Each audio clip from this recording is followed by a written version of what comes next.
Good morning and welcome to yet another edition of the Sport Desk, the sports show where we take a closer look at the stories, decisions and moments shaping the world of sports. I am your host, Udokan Godspower. On today's program, we will be looking at the Super Falcons' disappointing WAFCON exit as we try to analyze what went wrong for the defending champions. We'll also be assessing the Flying Eagles WAFOB campaign and what their disappointing finish means for Nigerian youth football.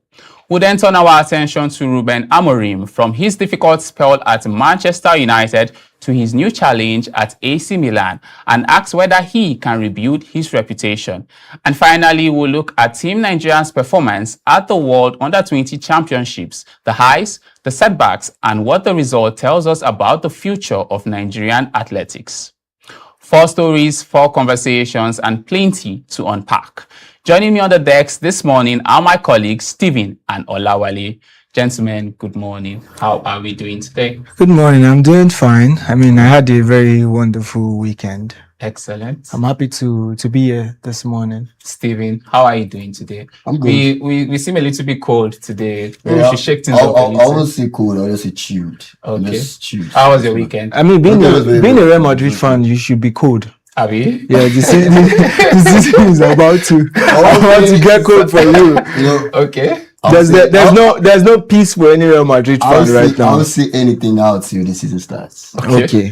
All right, let's see how it goes. Hopefully you guys do well when the season starts. But for today, we don't have any discussion in regards to Real Madrid, so we should just keep them aside. We should not even bring them into our discussion. We'll be starting right here at home with the Super Falcons. Yesterday was, I don't even know what to make of the performance from yesterday. Disappointing. A disappointing WAFCON campaign in total. They lost to Cameroon 1-0 at the quarterfinals, failing to defend their champions. And knowing that the World Cup ticket was also at risk in that game. What do you make of their performance yesterday and at the WAFCON in general? I hate to say that I said it. During their previous game against Egypt, I said here that there was nothing to be happy about that performance. Egypt was a team that other people in the group were easily defeating, and then we somehow still considered 2 goals against them. So they had a very decent test, which they woefully failed against the indomitable Lioness. Yeah, so what is here for us to see is that the team was not well prepared. Okay. African women's football is already catching up with Nigerians' dominance. Yeah, we couldn't go past this round, and that's sad for us because looking at it from even the qualification perspective for the Women's World Cup, we have to go through the play-off route because of this defeat, and then it's a slap on Nigeria generally in women's football. This is not good for us. This is not what we are known for. Yes. And then there was something striking at the end of the just moments before the end of the game. We had our last opportunity that was thrown away by Okoronkwo. She should have easily passed the ball to Asisat Oshoala, and we could have had an opportunity to get back into the game and probably taking the momentum back, and then we should have seen something else from that game. But then it just tells a lot about the preparation, tells a lot about the gaps in terms of the togetherness of the squad. It seems like the coaching team did not perform up to expectation because we considered very early in the game, and then are you telling me that we couldn't stage a comeback or even try to push the game to the extra time? So I'm not particularly happy about that. If you had watched the game, they tried. They kept on pressing, kept on making attempts upon attempts. But the Cameroon goalkeeper was super impressive. The most important thing about football is getting the job done. Spain got the job done against brilliant Emiliano Martinez at the World Cup finals. And I'm going to bring back the conversation that I had with Steven last week. You know, Steven said performance. Steven was very big on performance. Yes. I mean, I'm big on results because you can do everything right and still not And in football, get past. the result is what matters. Yeah, it's not what the matters. I performance. mean, if you look at it from the performance base, it is very easy. I don't expect the Cameroonians to dominate Nigeria. No, with the kind of squad that we have, is not possible. But getting the result done is what I'm much more interested about. And look at where it has landed us. We failed at that. Yes. Steven. Okay, for me, it was a disappointing one for Nigeria. It's a loss to all of us here generally. I felt like, we were here last week and we were predicting scores. He predicted 2-1, To Nigeria to Nigeria, win. yes. I predicted 2-0 for Nigeria to win because I saw that they could win it, but in football, anything can happen. So for me, it was a disappointing one for us because we considered a goal at the 19th minute. couldn't So even we had score. like 71 minutes to like prove something. To stage a comeback, And yes. then there was nothing to prove. We're just losing chances, and we created the chances, but the goalkeeper was it was at his A game. She was at her I'm A not game. going to agree with that assertion. There's no goalkeeper in the world that can save a goal. You can only save attempts and shots on target. But So- she did that because there were so many attempts. Yeah, but you can't save a goal, so there was no goal. Okay. Yes. They tried to score. Yeah, Okay. yeah. So your point was what their medal efforts do you were get not for enough. trying? I feel like for me now, Your point was their effort was not enough. and Yeah, nothing tried to yes, matter, given yes. that They were tried not their best, able but to their score effort was I feel like- unfortunately not enough. Okay. I feel like after that they considered that goal, they started playing under so much pressure. Mm. And when you take football and you start playing under pressure, you don't play like you want to win. You start But this, playing when you are like sorry to so cut you much. short, Stephen, but this team is a team that has been used to pressure from the onset. We are You 10 know- times champions to start with. So it's a team that has been used to playing under pressure. I feel like then it could be a tactical issue. It could be an issue within the team. I feel like the team, when after winning against Egypt, then you get all things down. Like, okay, it's Cameroon. You can have a scenario where it's Cameroon. There's a possibility for a win. But I told you from the onset, people come here to play. They come here to compete. They don't come here to defend. Said it from the scratch. Nigeria came to defend the title. They didn't come to compete for the title. So I feel like that was one of the tactical issues that Nigeria had. I even thought Nigeria could do something after they considered the first goal, but it was disappointing that the Cameroons or the indomitable women, what do you call them? Yes. They could do something remarkable. So it's a good one for Cameroon. Kudos to Cameroon. And now Nigeria have to fight for the playoffs against South Africa. Yeah. So what do you think will happen now? Well, we'll get to that, but let's look at the whole tournament from the onset, from Malawi's game to Zambia to Egypt and now to Cameroon. What do you think was the problem in terms of their performance? Because this is not the Super Falcons we are used to seeing. What do you think this tournament has exposed in terms of issues internally? Do you think we have an issue with the coach, the tactics, or is it that the players are not just giving their best again? Do you think we need to a reshuffle of the squad, or? I'm going to make reference to a very comical tweet that I read on X last night, that the Super Falcons tried their best and they had a fantastic performance. But what should be done is that immediately after the team gets back, both the coaching staff and everyone involved should be picked up by the Nigerian police and the DSS. I mean, that was just capping how disappointing. Pointed, yes. So I feel like as a team there was a problem because we are known to be free scoring. Okay. Yeah, aside from having the performance rights, we are known to be free scoring, we are known to dominate. There's a level of security in the defense line that you could barely score against the Super Falcons. Yeah. But it was not like that this particular competition. WAFCON. We had the debutants giving us a shocker. Yes. So it's like I said, women's football in Africa generally is catching up on us, and I think now we need to cast our nets wide, go into our pool of talented players and bring new names that are very hungry. So for me, I would just say is an issue of hunger. because we cannot entirely put the blame on the coaching coaches. team, So because they delivered before. Yes. So now it just means that the execution does not have the hunger level that it's always the necessary exhibited. players to Yeah. So we need new names execute. coming in, and I feel like we can make a difference from Okay, them. Steven, I to feel you. like it's overconfidence. Oh. Nigerians, So it's not a tactical issue. yeah, it could be not the overconfidence in the players. sense that, you know, being champions, they are obviously African champions also, and you know, it could have been a free ticket for them to the World Cup also. So I feel like the overconfidence of the Nigerian women was there because, you know, I feel like maybe it's a situation where the team is putting up on a particular player to take the lead, to be the playmaker of the whole tournament. So they did not take the WAFCON as seriously as they're supposed to take it. They were being too overconfident, and that really affected them from the beginning of the tournament, from the early group stage straight to the quarterfinal, and that's what cost them the defeats to Cameroon, of all people. So it's a disappointing one for me, and yeah, overconfidence is one thing I'll say.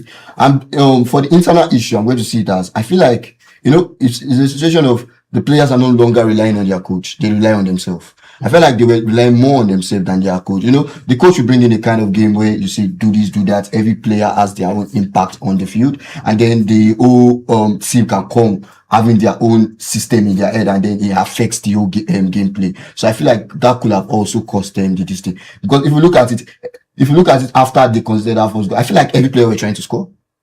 All players were trying to score, and that was what caused them. They didn't play. I feel like they didn't play with the playbook. They played with whatever was going on in their head. They just needed that win, and that was wrong. And I feel like it could have been corrected after the first half, but no results. There was no changes. So it's disappointing for me. Very disappointing. Yeah. Well, what has happened has happened.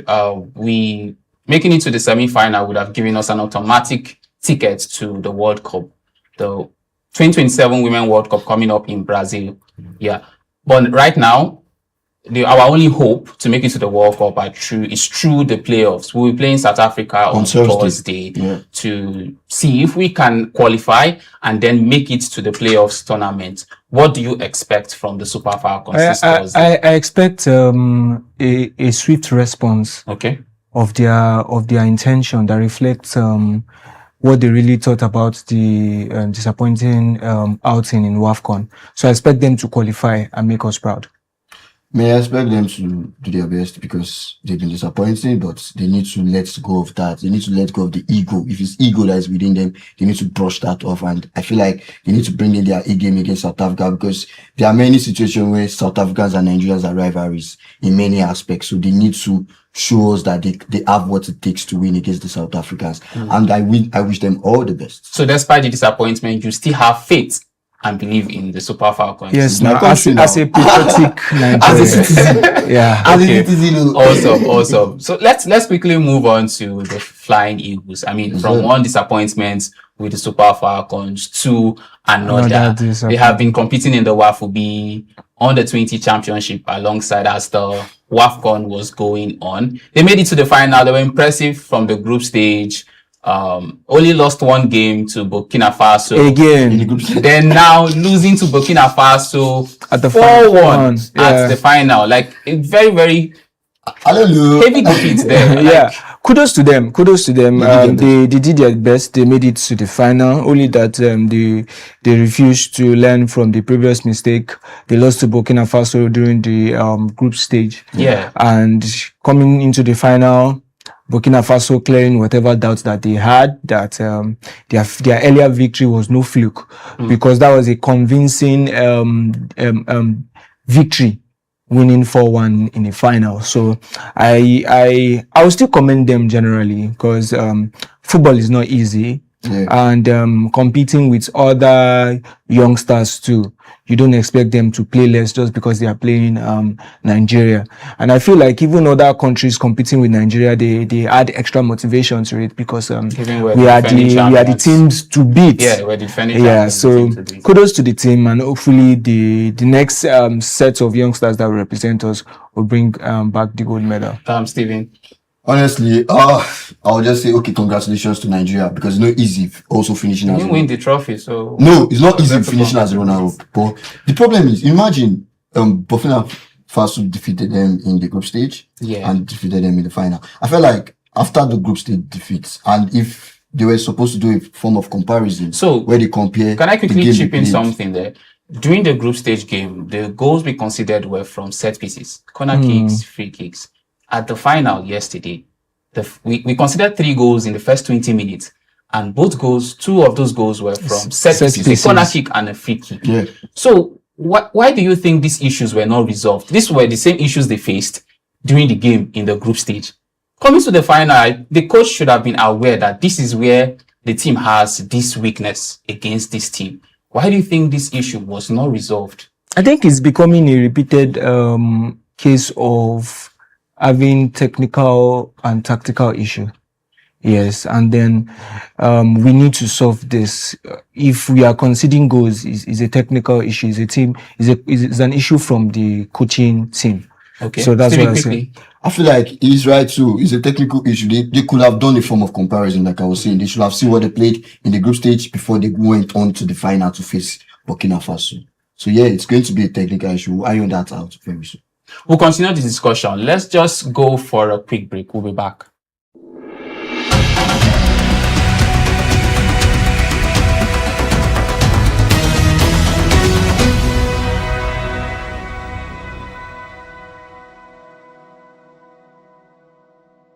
Thank you for staying with us and welcome back from that break. Let's just head right into the discussion once again. So we left off at the Flying Eagles. Let's continue with our discussion. Stephen, you were saying something about their performance. Okay, for me, it was a good one, but they did not tackle the problem. You know, you said something about scoring from set piece in the group stage, and then they came to the final and they did the same thing. It shows that the coach did not really, to coach a team, you have to watch. Like now, they were facing for Burkina Faso. They could have gone back to watch their game against Burkina Faso and look at all the problems they had. They did not come and then make arrangement for that kind of. I feel like that was not happening. They just played like they were coming. They felt like because they lost before, they win again.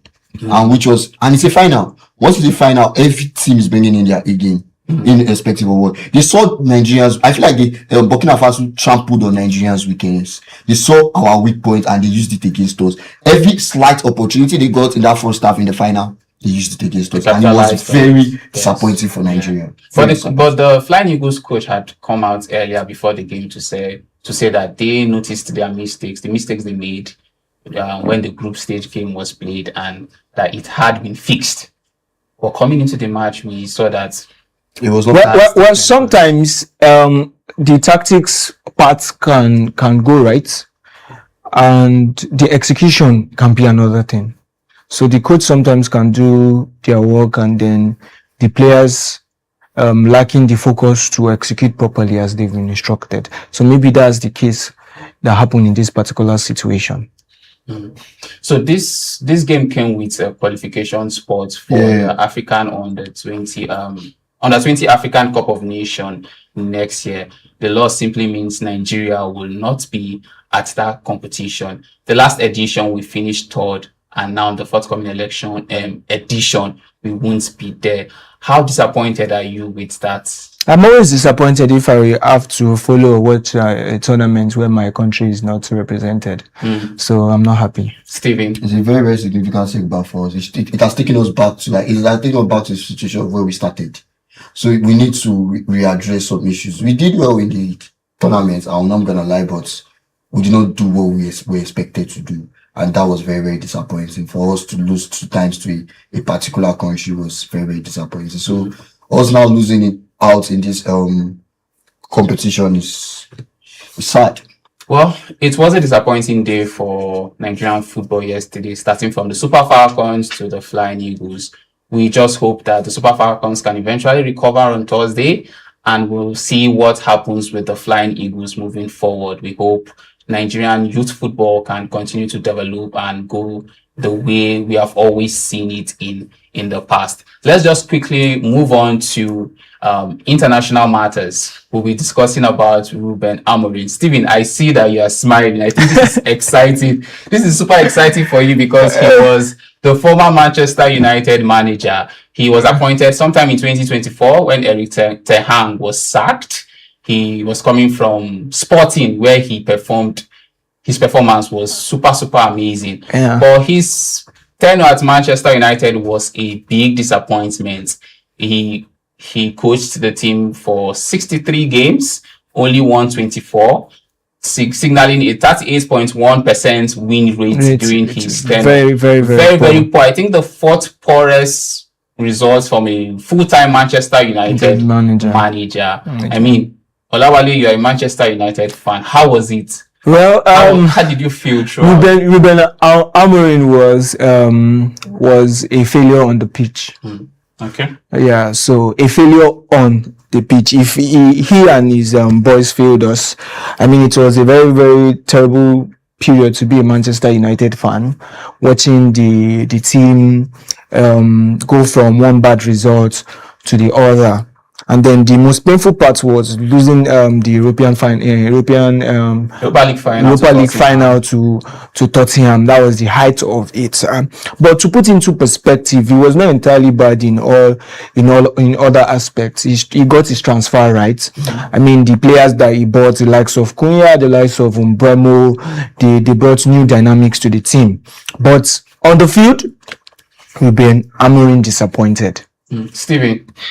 He made Man U finish 15th in the 2024-2025 season. Yes, so he was very, very sad for Man U, because Man U had not had that record since 1973, 1974. So for me, he did not do his part well for the Manchester United. Okay. Even though he tried, he had 24 wins, 18 draws, and 21 defeats. He did not try. He tried Manchester United level. Yes. He did it. He didn't try. I'm a Manchester United fan. So for you? Yes. The mentality is to win. We are the most successful club in English football. Yes. So the mentality is to win. I don't know if it's the most successful football club in La Liga. I don't know. But for Manchester United, we are the most successful English club, and then the mentality is to win. And Ruben Amorim did not reflect that, and that's why he got sacked. At Manchester United, what did you think was the issue? He came in with a style of play that Manchester United did not have the set of players to execute. Okay. And in recent times, we've seen that elite coaches are adaptable because things change. Football changes quickly. He wasn't adaptable. He was still adamant with playing his style of 3-4-3. Yes. What do you think was the issue? Was it a tactical issue at Manchester United, or was it internal issues? Because he was having rifts with players, even with the board, which eventually led to his sacking. So do you think this contributed to the poor performances we saw on the... So football dynamics has evolved over the years. You listen to most coaches now, they'll say sometimes it's not about the formation, but Ruben Amorim was very stubborn. He did not adapt to the potential of the particular squad he had. And that's why you saw that towards the end of last season, Michael Carrick did a fantastic job, because the style of play and the formation was suited to what he had, and he made the most of it. So that was majorly Amorim's wrongdoing, and that was why he got sacked at the end of the day. Pick one. He tried to. Very good. Okay, for real though, Amorim, I felt like he did not use what he has, like the kind of players he has. He didn't use them to this extent. Okay. You know, coming with a particular like formation to a particular team, you know, the team did. If you look at the team, you look at the squad. Then you set your formation. I feel like he just came with those formation. Look at him now. It's with AC Milan, Inter Milan. Yes. And he took that same tactics there, and they've been losing. So it shows that his tactics doesn't work well. That's just pre-season. Let's wait till the main season kicks off before you cut his head. So quickly, he has been appointed AC Milan coach, and just like Steven said, the performances at the preseason games has not been impressive. Do you think AC Milan is justified to appoint him, given the bad record he had at Manchester United? Do you think it's a good signing for AC Milan, knowing that they also struggled last season and are looking to rebuild this season? Yeah, Ruben Amorim is a fantastic manager, regardless of his outing at Manchester United. I mean, look at what he did with Sporting Lisbon. It was a total revolution. So I feel like he deserves an opportunity to get his career back on track. Okay, Steven? Yeah, he could, for me, he could do better, but he should work on his tactics. He needs to look at the players he has on ground and know the kind of game he wants to play. To be a game changer, you have to be very tactical. So he needs to be more tactical. He doesn't need to bring in whatever he has. He needs to reform new things for a country. Look at now for preseason. I can't wait to see him face Manchester United. They're facing Manchester United next this Friday. What do you think will happen? Nothing. It's just a friendly game. Okay, Steven. They go beat Man. They will beat mine. Let's see, Sha. Okay. Well, we've run out of time, but it was nice having this discussion with you guys. Thank you for always showing up to discuss sports with me. And with that, we draw the curtain on today's Sport Decks. Thank you for spending your morning with us right here on S24 Morning Digest. I remain your host, Udokan Godspower. Do have a wonderful day, and we'll see you next time.